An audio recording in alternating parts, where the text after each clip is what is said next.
welcome to a 1,000 subscribers special Q&A with one and only Fried Beans. Oh no, sorry, Fried Badger. What was that? Thank you from the bottom of my heart. You're all fantastic, every one of you. Even if you're just here not subscribing and just watching my channel, to be honest, you should subscribe, because if you don't, I'll cry. Thank you from the bottom of my heart to every one of you at home or swinging around on Elf on a Shelf right now, because it is December. But I want to just thank every one of you for subscribing, being here, supporting me, and just hopefully loving the channel. There's a lot more to come, and I can't thank you all enough. And today we're going to be talking, well, we're going to be talking about what you've sent me, your questions, your Q&A answers and questions and such for free. And I can't wait to see what hopefully you've been nice to me and not ask what my feet size is or something like that. The winner of the competition too, we had a competition just recently to see who won £20. I've got to use my hands, don't I? YouTube tell you to use your hands like you're wafting away a smelly fart. I'm going to try and use my hands, so I'm going to be expressive. I'm going to be like that all the time, like some sort of drama student. But the winner of the competition for the £20 Steam voucher was Diane. Well done to you for getting that. I hope you got some fantastical games. And let's get into the first question, shall we? Basically, Kara's asked if, when you do commentary of your games, like Return of the Dead, for instance, where I had to basically let's play and role play, do I still keep in my character when I'm not doing basically recording? The answer is yes and no. I find at nighttime, I tend to be a bit more in the zone. I don't know why. Daytime, I do record mainly in the day, but when I do record at night, I seem to stay in character. So when I go and wash up or something, I'm like, I feel like I'm talking to my dishes. I don't say it out loud as much. It's more in my head, like my character's still rolling in my head. But I don't go around the house saying, I have just hoovered up. And it feels great using a Dyson. I actually don't use Dysons. I find them really crap. And I've seen more suck on a Wednesday night, to be honest. I don't know why Wednesday night. I don't know why other weeks are appropriate, other days of the week. I mean, in the afternoon, I kind of do. But then I think about a bacon sandwich, and it just, like, you know what, bacon's come into vision. I don't care about my character anymore. The bacon is there going, oh, and I just want to eat it. But nighttime, yes. I think normally when I stop recording, I'll have a little bit of a snack, a bit of drink. Sometimes watch a bit of telly, a bit of YouTube. I normally like watching outdoors stuff. I do a lot of gaming, so I don't really tend to watch a lot of gaming. I kind of like watching other things like ghost stories and, well, not really ghost stories, but ghost hunting and things like that. I don't, like I say, I don't go around the house talking about what I'm doing and narrating like some sort of David Attenborough documentary about wildebeests or pigeons flapping about. I don't really do that. So I kind of stay in character and kind of don't. I think it's Cartha Godlander. I'm probably pronouncing that totally wrong because that's what I'm legendary at. Why the name Fried Badger? Well, you're probably all waiting for, oh, I can't wait to hear how you got this name, but it's going to be really, really boring. Basically, many years ago, I think it was a PS3. It's basically when consoles started going online. And basically, I was trying to sign up to PSN. It's the first time I signed up to PSN ever. And I couldn't get a user's name. Everything was took. I was trying for ages. I was getting really annoyed. And some reason, I don't know if I was eating fried chicken at the time. I don't know. Maybe I was eating chicken. I know it's totally different to fried badger. I've never tried fried badger. I never will. I kind of like badgers. I mean, it probably will taste like chicken. Got me thinking now. If anyone's tried fried badger, let me know. But basically, I don't know. It's just, this is how random my brain is. It just kind of comes into my mind. Don't understand where a lot of this crap comes from. It just kind of goes boop into my head. And I don't understand where it came from. I was just getting really, really rattled because everything I was using was took. I was probably like using moon shadow or moonlight glow on a Tuesday, Thursday night, or snowy beacons. But instead I come with Fried Badger, and it stuck with me everywhere because I couldn't be bothered thinking of a name. Fried Badger has stuck with me, and it probably will. I sometimes think as a name appropriate. I don't want people thinking I'm a drug baron, because that is not what it's classed as. It was actually probably, if anything, food, because my belly loves food. In fact, my mouth, belly, and just every orifice. My mouth loves food. So yeah, that's nothing related to drugs or anything like nothing like that. People were saying, "Oh, I thought it was because he was spaced out." No, I've never done that sort of thing. I never will, and it's definitely to do with food. But on a brighter note, I've never tried fried badger for anyone asks. Jim Mack has asked, "How do I get my ideas for my series?" The question to that is, I've got a very overthinking mind. My mind kind of just goes, woo, woo, woo, and I just come up with some random rubbish.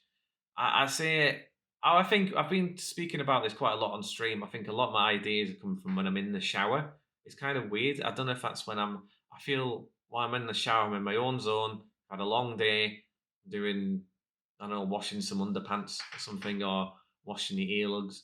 I don't know. But I get in the shower, I chill out, I have a time just, sometimes, I'm a bit weird. I kind of sometimes sit in the shower and just have a think. And also, it washes your butt crack great, to be honest. Gets in all the places you can't reach. But yeah, the shower, it takes my mind away from places. And a lot of Britannia of the Dead, for instance, I thought about in the shower. It's really weird. A lot of the visions for. I'm going to put an example out here for Britannia of the Dead. I had an idea for a series, which it was going to be at the time. I was going to go around on a motorbike. I was going to get a motorbike, go around the map on it, and live only on the motorbike. Have certain resources I was allowed to use. I wasn't allowed to build a base. I had to use basically buildings for horde bases, make them prepped up, and I guess if I wanted to, I could make like a little campsite. I couldn't stay there very long, and I had to drive off to a new place. That was what this series was going to be, Britannia of the Dead, which I might make one. Yeah, I'm not too sure of that. Maybe Alpha 22. I was looking for mods randomly one day, and I seen someone make Britain map, and I thought, well, I'm British. Last time I checked, I was British, and I put two and two together, and I thought I need to think about this. So I wrote it down. I've got my notes somewhere. I've still got them written down of what I wanted to do. I think I went in the shower, and I was just chilling in there, washing me baubles, and it's Christmas spirit. I've got to talk about baubles and tinsel. And I basically thought, you know what would be a great idea? I'm British. If the Britain fell, I'm on a motorbike, but then I ended up crashing it. I don't know where the family bit kind of just. I think the family bit where I had to get back to my family happened while I was recording. Some of it does happen spontaneous. I might not have an idea. I'll sit down to an episode and I'll just start recording, and it just kind of comes to me naturally. It's really weird, but I say a lot of the ideas are probably in the shower. I don't know why. It's just more chilled out. I have time to think more because when I'm doing daily chores, because I'm a single dad, you're in dad mode when my daughter's at home. When she's not, and I'm on editing and recording mode, and you're just thinking about what you're doing in front of her at the time. And when I'm recording a video, it just kind of floods to me that a lot of the ideas from Britannia of the Dead, I'm going to use this as an example because, to be honest, it's been a hell of a series, has just become part of my shower experience. I would say about 60, well, probably 70% of those are from when I'm in the shower or when I'm sitting on the sofa watching something random, and I'll be like, "Oh, that's a great idea." And I run to my desk and write it down. I think the Jackass one where I had the Jackass intro, I think that was because I was watching the new Jackass movie at the time, and I thought, "Do you know what would be great?" I have actually done a Jackass reference once before in an old 7 Days to Die video. Hello, and welcome to Badger Ass. And I thought I'll do it again in this one, and that's where I come up with the bike idea where I jump things. But that is a great question. I hope that's answered it, and a lot of the ideas just go boop in my mind. Dawn has asked, how long have I been gaming, and how long have I been playing 7 Days to Die? I've been playing games since a very young age, actually. I'm trying to think. Anyone remember the game Lemmings? I will put it up on the screen somewhere, maybe over my face. I might make myself into a lemon. Very nice.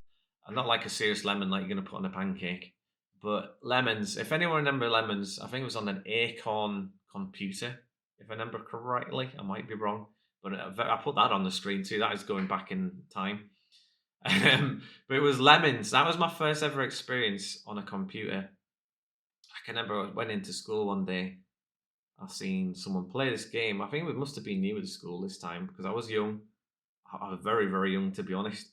And I seen it on the computer and I had to go on it. And Lemons is It was a weird game. You had to get these people down from the top. They used to fall down. You used to get them to safety through a little hole, and if you didn't, they would used to die. Kind of morbid for a child, but that's the way. Um, but yeah, Lemons, and then eventually, I can remember going with my dad to get a PlayStation One, and I think it was Curry's or Comet back in the day over here in the UK. I think it was maybe Comet, and we're looking because PlayStation is definitely, I say PlayStation and Nintendo 64. I had them both, and they're my ultimate console personally. Nintendo 64 was a massive part of my childhood with GoldenEye and Banjo and Kazooie, but we'll get into that in a minute. Someone else has asked that, so I'm not going to get too much into that. But PlayStation and Nintendo 64, but PlayStation wise, PlayStation and Nintendo blew up massively back when it came out, and my dad wanted to get one. And I can remember Jumping Jack Flash on PlayStation 1, and we played a demo of that and eventually bought it. I'm not going to get too much into that again because there's another question being asked about that. But probably back on Lemons is when I first got into gaming. But when I first properly got into gaming, it was PlayStation and Nintendo 64. Fantastic consoles. I'm more of a PlayStation person, but soon as I probably joined, if it was PC gaming wise, I would go back to Battlefield 2. Battlefield 2 got me into gaming on a computer. Battlefield 2 back in the day it was an epic adventure as a first person shooter kind of game. To be honest, it's still a classic, and I'm surprised it hasn't been remade. They brought a lot of the maps back into the newer Battlefields, but I'm actually surprised Battlefield 2 hasn't been re-released. I think if they wanted to save themselves, EA, I think fetching Battlefield 2 back into action, I think might just do that because it was a classic. But I got into PC gaming, and I think WoW was when I got into gaming too on PC. And WoW, World of Warcraft was another masterpiece. I don't play it very much anymore, but it's still in my heart. It still holds its own. I've said this many times on streaming. RuneScape is what I used to play too back in the day. I used to play RuneScape a lot, and RuneScape and WoW have stood the test of time big time, and I give them credit where credit's due. 7 Days to Die. I started playing an Alpha 14. I actually had a look at videos the other day to find out this because I couldn't quite remember. I had a look when I bought it, and I couldn't roughly remember when that was. And I had a look when I started recording, so maybe it was 13, 14. But the video I started on was Alpha 14 because it's written in the corner because you can see it. So Alpha 14 is when I started playing 7 Days to Die. I got into 7 Days to Die. Basically, I was watching Twitch, I think, and I've seen this girl playing this zombie game. I don't know. I think someone recommended. I was like, I don't know. I'll give it a go. I like survival games.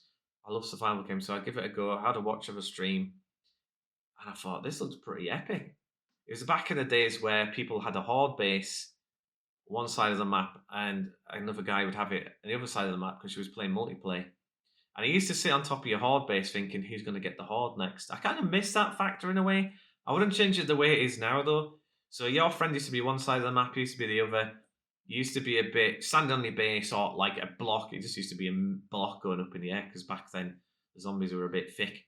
Kind of still are in a way, but they're definitely a bit more clever than they used to be. You just used to put a massive block in the middle and you used to stand on it, and that was your horde base. But yeah, anyway, so one used to be one side of the map, one was over. You used to be sitting on top of your base and thinking, who's going to get the horde?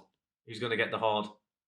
And then your friend would start screaming because there's basically ripping his face off, and you're just sitting there like with a beach towel and a bit of a sambuca or something. He's getting annihilated. Because back then, only one person got a horde. Unlike now, where everyone gets a horde. I have been playing it for quite a while now. Not that you would probably guess watching my series. You'd be like, Jesus, this guy's new. Lord Cat asks me, which is your favourite 7 Days to Die mods? That is quite a tough one, but I think I'm not in personal order. I'm not putting them in order because a lot of mod creators, because I've been making my own mod at the minute, and it is difficult. And there's a lot of modders out there which is way better than me, so experienced and so amazing at what they do, and fetch something new to the game, where 7 Days to Die take their time to do or don't do it at all. And I think the game needs a lot of. I love 7 Days to Die. I don't think I'm crapping on it, but I feel like there could be a lot more to the game, and that's where these modders come into the game For example, a mod I truly love is NPC mod, an S-Core. They fetch a lot more. I mean, buildings burning down. They're fetching a drag from boxes system. If you put something in a box, you can go to your workbench. You can go to your workbench, and you don't have to get all the odd bits out of your boxes to make on your workbench. And I prefer that. I know some people might think it's lazy, but it's quite handy because on 7 Days to Die, you're timed. Especially if you're in single play, things get a bit more hectic when you're doing it on your own. You're gonna have a game plan. I used to have game plans.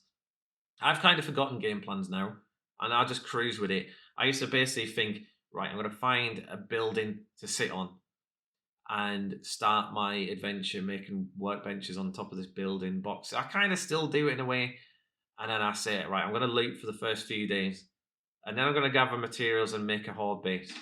Then I'm gonna do my first horde on this horde base and improve it as I go along.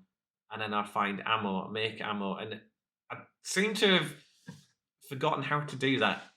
I think I need to retrain myself how to do that. But anyway, going back to the mods, I would say Age of Oblivion is my favourite mod out there. Some people might disagree, but that's my favourite one. I think Piper Mac is a very talented modder like the rest of them, but I think he's very talented. Very talented, especially with the new update right now. Is a video I have put out about the new amusement park they made, and it is bloody amazing. But they're all fantastic, and they're each their own way. They've done so much more to the game, and so much more that you can enjoy, and it fetches a new experience. Apocalypse Now, I love. Apocalypse Now is fantastic. I love that mod. I've played that mod before. I love that one. Darkness Falls, I do love. Like I think everyone else does. Darkness Falls is a fantastic mod.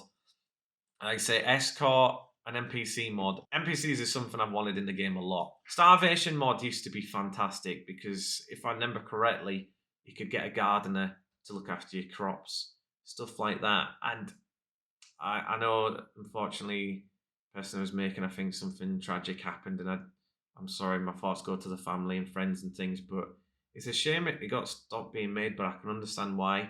But that mod was absolutely amazing. I've always wanted animal husbandry in the game in 7 Days to Die. And I think chicken coops mainly because, I don't know, I feel like even if they brought a strong smell that zombies were attached to, I guess a heat map made it stronger. If animals were brought into the game, like chickens, the zombies could, I know it gives a lot of heat off and the zombies would attack more, would maybe make it a bit more balanced, I don't know.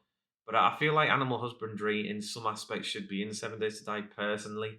I've always wanted fishing in 7 Days to Die because, again, people think, oh, when are you going to have time to fish? But to be honest, it's a survival game. You're going to fish for food.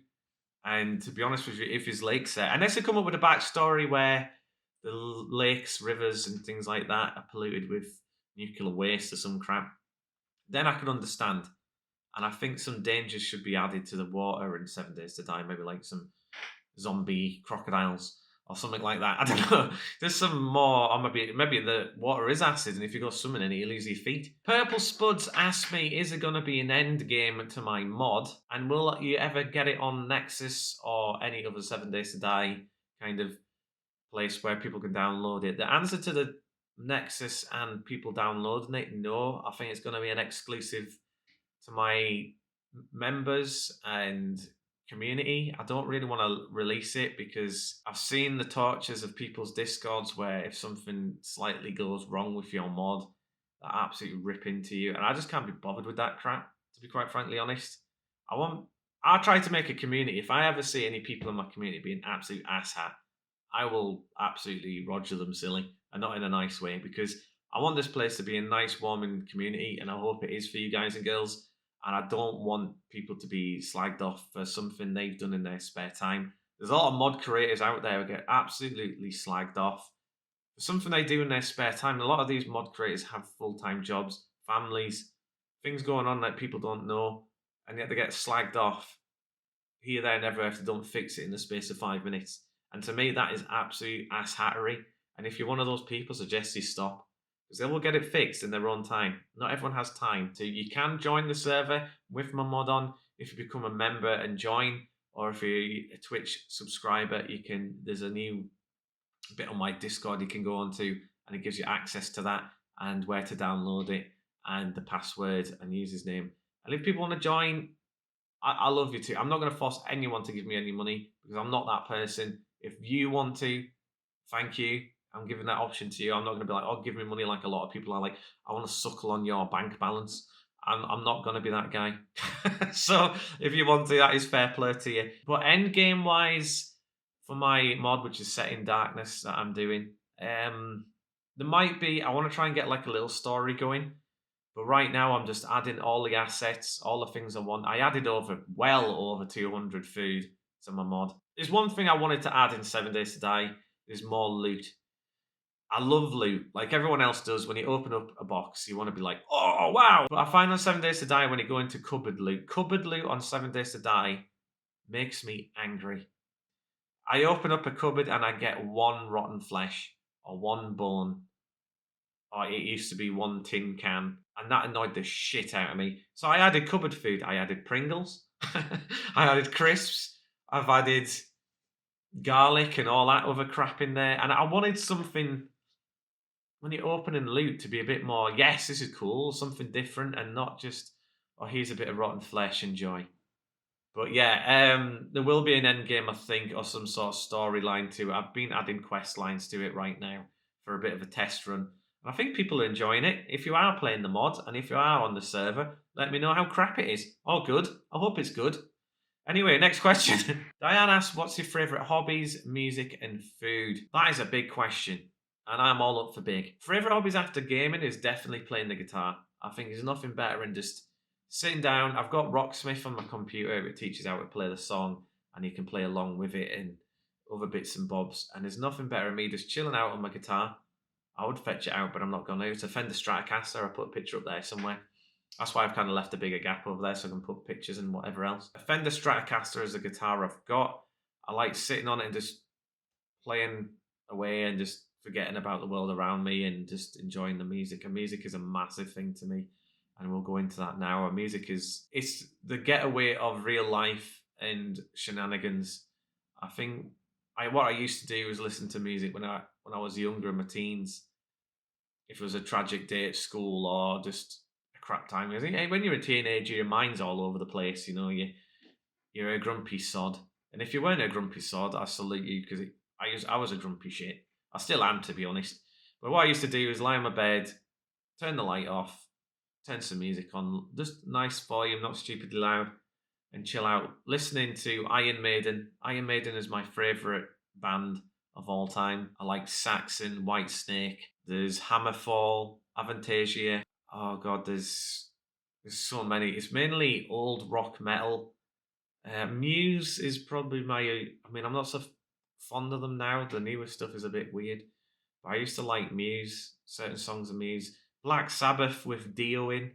A lot of people probably give me stick for that, but I like Ronnie James Dio, and he had a fantastic voice. I like Deep Purple and bands like that. And Bruce Dickinson is an idol of mine. He's the Iron Maiden singer. Movie music too, like The Last of the Mohicans theme tune.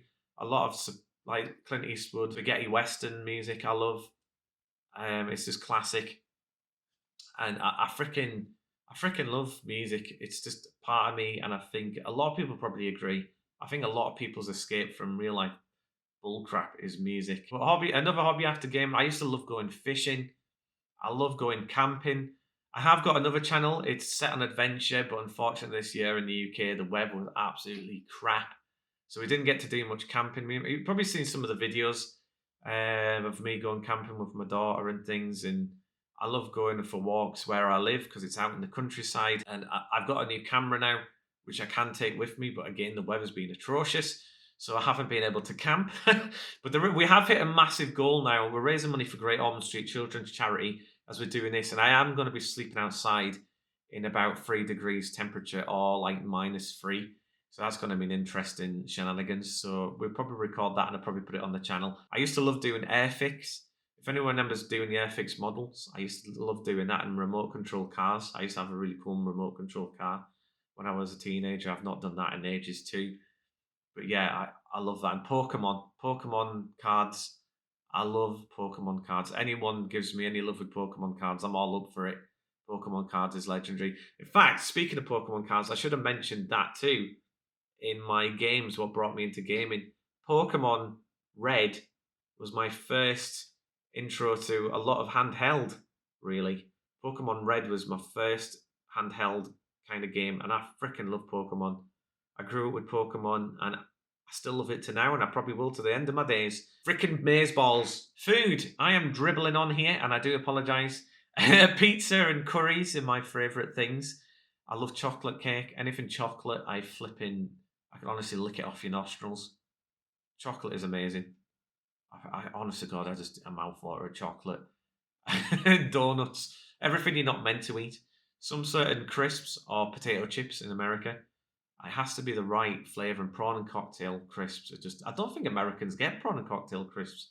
I think it's just a UK thing, as far as I've been told. And you're missing out. You're missing out on prawn and cocktail crisps. I know a lot of people don't like prawns, but they love prawn and cocktail crisps. That was my chair, by the way. It wasn't a squeaky fart. You know, I've tried some Japanese food recently, like snacks, and they're pretty cool. We tried some box mushi. Is it moshi or mushi or something? That was pretty revolting, but I've heard the box stuff is absolutely disgusting, but the real made stuff in Japan is meant to be fantastic. A place I want to go to is Japan. Maybe one day I can go to Japan and try it out myself. I love Japanese stuff and the culture. But thank you very much for your questions so far. I hope I'm answering it professionally. I'm not used to doing stuff like this. While we're halfway through this right now, again, I want to thank you from the bottom of my heart for helping this channel reach over 1,000 subscribers. And it's all thanks to you guys and girls back home. Hopefully liking my content. Let me know in the comments too, how did you find out about me? Which video was it? How did you hear about me personally? That's your homework for this episode. Let me hear it. If you don't complete this homework, you'll be in detention covered in baked beans. I don't like baked beans. Anyway, next question. Poppy Wolf says, can you tell us about Goshmas and how did he get into it? Was I asked about it and about this, and tell us about this fantastic cause? It's a good question to ask right now because while I'm doing this video, Goshmas is underway. We have got a donation link. I will put that in the description below. If you want to donate a little bit to this fantastic children's hospital over Christmas and help a fantastic, amazing, heartwarming cause, the whole entire hospital is as family orientated as it should be. Obviously, it's a children's hospital, but I couldn't thank this hospital enough for welcoming us in. I've been doing this for 4 years now. This year, we have a team of amazing YouTubers and Twitch streamers helping us out. And while this video is out, we've got £500, and that is a lot. And that was in our first 3 days of doing it. And if you want to be part of that and help us out, links in the description. And was I asked to do this? I was not. I wanted to give something back because a lot of you guys and girls at home give me something, and you know, you watch my videos, you sometimes subscribe, you donate, and whichever else. I just want to give more back to people. And around Christmas, I wish I could give more back to the community and charities like Gosh. And to be honest, it annoys me. I don't want to go into a bit too much political stuff, but I feel like children's hospitals, like NHS sort of thing, NHS is our basically hospitals, they don't get funded at all. It's the same with our air ambulance. There's an air ambulance, which is a helicopter, but obviously gets to places ambulances on a road can't reach. And we have to do that via charity. I feel it's a bit wrong.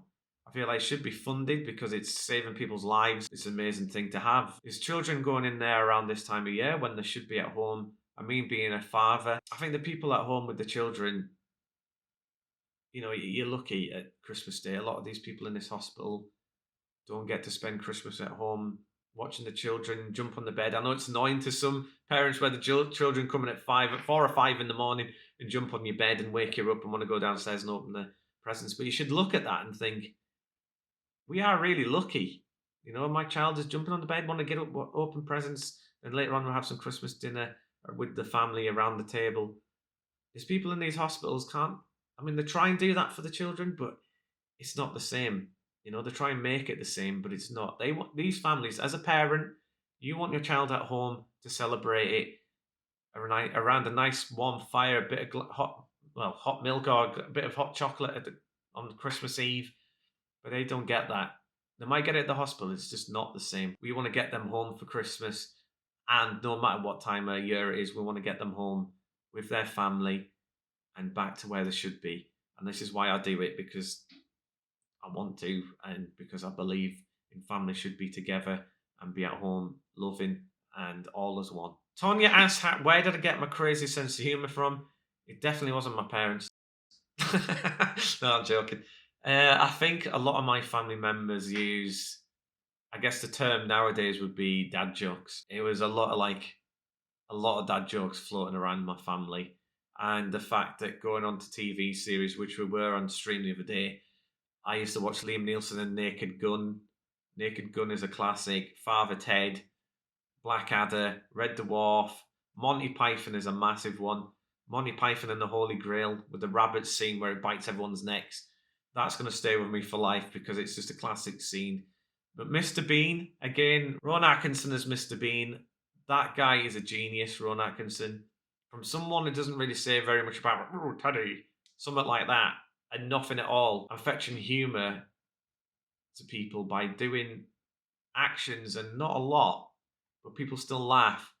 That is a talent. That is class. That is a talent. I used to like Bottom. Hopefully people know what that is. That just don't look like people's bums. The young ones. I'm trying to think of them off the top of my head. Yeah, that was some of the influences I think personally. But when I was a younger age, I used to watch a lot of Mr. Bean, as I say, Blackadder, and Monty Python.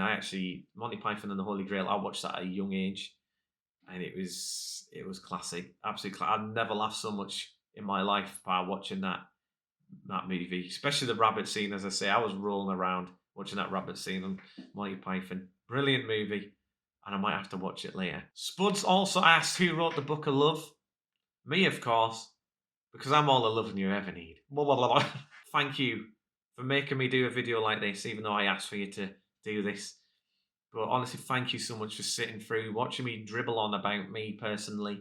And I hope you learned some insights about me, because I like to think I'm a humble guy and I just want to fetch the best in the community. I want people to enjoy themselves being here and speak up if you want to see something new or anything like that. I want us to be a family, be a great time together. And I hope many more years to come on YouTube with you guys and girls doing some more survival games and other stuff. We might do another one when we hit 2,000, who knows.